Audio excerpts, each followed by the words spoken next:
Eugene's social host ordinance went into effect in April in an effort to limit unruly parties near the U of O. Since then, some students have changed the way they host parties. KEZI 9 News reporter Lauren Michler shows us how students are trying to keep off police radar and away from those hefty fines in Eugene.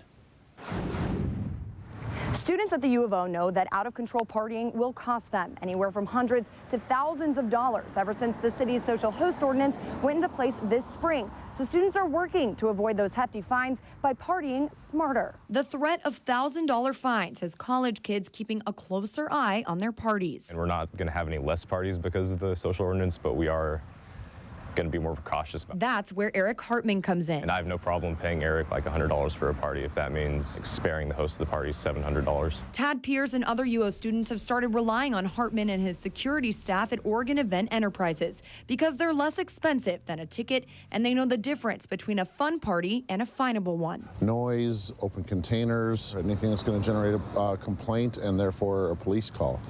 So typically we're standing on the sidewalk out front just you know, being aware of how that party is going to affect the neighborhood. That surveillance has been in high demand ever since the city's ordinance went into effect in April. Since the social host ordinance came in, we've probably had a 80% increase in business on campus. That's both with affiliated sorority fraternity houses and independent houses. For Pierce, it's a no-brainer for both safer parties and tighter budgets. I mean, we definitely feel safer. We've never actually had the police come to our party while there's been security there.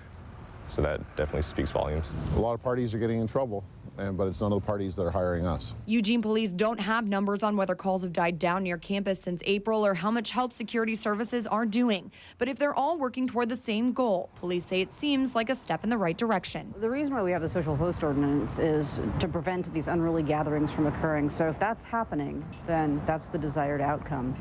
Even though students are about to head home for the summer, OEE anticipates that this trend will continue through fall and as long as the ordinance is in place. In Eugene, Lauren Michler, KEZI 9 News.